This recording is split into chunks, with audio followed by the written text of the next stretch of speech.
Diesel बचाना है, petrol बचाना है, लेकिन ईंधन बचाने के चक्कर में पूरे पीएसएल का ईंधन निकल गया। जेलसी हो रही है मुझे, मेरे सामने आईपीएल की वीडियोस आ गई, आज आईपीएल शुरू हुई है और इतना दिल मेरा दुखा है ना कि यार मतलब कि इंडिया के अंदर फ्यूल क्राइसिस नहीं है, किस तरीके से उनकी अवाम उनका जश्न मनाने आईपीएल के अंदर पहुंची हुई है। हालांकि उनके जो स्टेडियम्स है उसके अंदर जो कैपेसिटी है अवाम की वो भी ज्यादा है। तो बड़ा दुख है कि पीएसएल पाकिस्तान का सबसे बड़ा इवेंट था, हमने फ्यूल क्राइसिस की वजह से क्राउड को अलाउ नहीं किया, लेकिन इंडिया वालों के लिए फ्यूल क्राइसिस है नहीं। उधर आईपीएल पूरा पूरा जो कहते हैं ना क्राउड के साथ हो रहा है और यहाँ उधर जो है वो स्टेडियम फिल रेड हुआ पड़ा है, हर जगह आरसीबी चल रही है, इधर पीएसएल हो रही है, भाईजान क्राउड ही नहीं है, कुछ नहीं है, ऐसा लग रहा है पता नहीं किसी जंगल में भाईजान पीएसएल खेली जा रही है। मेरी एक लाइव ड्रीम है कि मैं चिन्ना स्वामी की स्टेडियम में ना बैठ के विराट कोहली के एक आईपीएल की ऐसी इनिंग्स देखना चाहता हूँ। ये खाली ग्राउंड के अंदर पीछे म्यूजिक चलाकर पीएसएल का कोई फायदा नहीं है। नहीं, बिल्कुल। ये मेरा ख्याल है कि पहले 2 मैचेस के अंदर, पहले 2 दिनों के अंदर ही एहसास हो गया है पीसीबी को कि ये जो डिसीजन था इसको हमें वापस लेना पड़ेगा।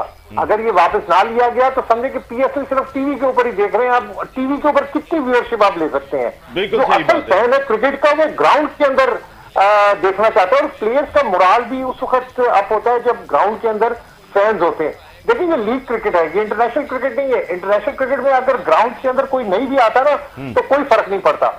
लीग क्रिकेट होती ही फैंस के लिए है, फैंस नहीं होंगे तो लीग क्रिकेट का कोई मजा नहीं है। क्राउड में जब ताली बजती है, जब शोर बजता है, जब नारे लगते हैं, तो जो क्रिकेटर्स होते हैं उनकी अपनी भी जो है एनर्जी जो है उसका लेवल अलग हो जाता है।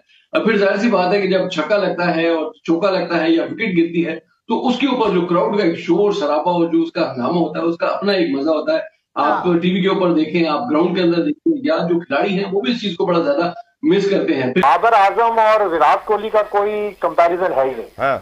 रसीम भाई, एक प्लेयर का स्ट्राइक रेट आप देखें कि 130 के करीब है, एक प्लेयर का स्ट्राइक रेट 181 के करीब है। और जैसा आपने कहा कि बाबर तो मुसलसल क्रिकेट खेल रहा है, अभी वर्ल्ड कप के अंदर भी नाकाम हुआ है, अब उसको कामयाब करने की कोशिश की जा रही है कि यहाँ पे वो अपने प्लेयर्स के सामने स्कोर करेगा और फिर टीम के अंदर जगह बना लेगा। तो विराट कोहली का बिल्कुल सब्जेक्ट डिफरेंट है। Virat Kohli is a different player. उसकी टेक्निक आप देख लें, आज आपने मैच देखा होगा नसीम भाई कि आपकी जो हम रोज बात करते हैं कि विराट कोहली तो अगले 4 साल भी क्रिकेट खेल सकता है। रिजवान ने 128 के स्ट्राइक रेट से बैटिंग की है, बाबर आजम का स्ट्राइक रेट 139 था, कोहली 181 के स्ट्राइक रेट से खेल रहा है कि जो छोड़ चुका है 2 साल पहले इंटरनेशनल T20। तो वो खेलते नहीं, इंडिया में रहते नहीं, इंग्लैंड की पिचेस पे ट्रेनिंग करके इंडिया में जाके रन कर रहे हैं, मेहनत कर रहे हैं, एफर्ट दिखाई दे रहे हैं। मुजम्मिल भाई क्या एक शाजिब से जरा, शाजिब भाई जरा आप इस पे भी, ये जो आप तो दोनों के साथ खेले अंडर 19 वर्ल्ड कप में, एक में विराट कोहली आपके साथ थे, एक में बाबर आजम आज साथ है। आज बड़ा दिन था कि 2 किंग कहलाते हैं सब कॉन्टिनेंट के, आज दोनों ने अपनी अपनी लीग में पहला मैच खेला और एक की परफॉर्मेंस हमने देखी, दोनों की टीमें जीत गई। उनका क्रिकेट का ब्रॉटअप जो है ना उसका डिफरेंस हमें आज नजर आया है और हमेशा ही दिखता आया है कि विराट कोहली की जो एक ब्रॉटअप है ना क्रिकेट का, वो उसने क्रिकेटर्स के साथ रहते हुए अपने लेजेंड से बहुत चीजें सीखी हैं जो आज उसमें रिफ्लेक्ट होती हैं। जैसे वो सचिन तेंदुलकर को मानते हैं अपना सब कुछ, राहुल द्रविड़ को रिस्पेक्ट करते हैं, तो उन्होंने उनसे बहुत सारी चीजें ली भी हैं जो आज वो अपने करियर में इंप्लीमेंट कर रहे हैं। उन चीजों को, उन वर्क एथिक्स को देखा विराट कोहली को फेल होते हुए। जितना भी मुश्किल टाइम हो, जितना प्रेशर सिचुएशन हो, विराट कोहली उतना उभर के नजर आता है।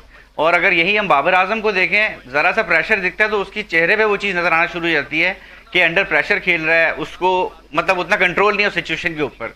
तो मेरे हिसाब से ये अभी भी अगर वो काम करे इस चीज़ के ऊपर, और मेन चीज़ यही है मेरे हिसाब से कि T20 फॉर्मेट जब आपका है नहीं, आप उस टाइप के एक प्लेयर नहीं हो, तो आप उस चीज़ को या तो बिल्कुल चेंज कर देते अर्ली करियर के अंदर जब आप शुरू में आए थे। अगर एक प्लेयर का, आप जैसे विराट कोहली था, शुरू से वो तेज खेलता था, क्विक खेलता, मैं अंडर 19 उसको देख रहा हूँ, वो बहुत एग्रेसिव खेलने वाला प्लेयर था, बट उसने टेस्ट क्रिकेट के हिसाब से अपने आप को एडजस्ट भी किया, फिर थोड़ा सा बल्कि भी था और उस वक्त इतना ज्यादा वो नहीं था। लाइक एक होता है ना कि एक मतलब नॉन सीरियस टाइप का एक बच्चा जो बहुत ज़्यादा टैलेंटेड होता है और वो उतनी ज़्यादा चीज़ को सीरियसली लेता है, तो वो एक एटीट्यूड उसका वो था अंडर 19 में। बट हमने जितना उसको टाइम के साथ साथ अपने आप को प्रोफेशनल होते हुए देखा, उसकी चीज़ें बिल्कुल डिफरेंट हुई, ट्रांसफॉर्म कर गया अपने आप को। तो हमने ये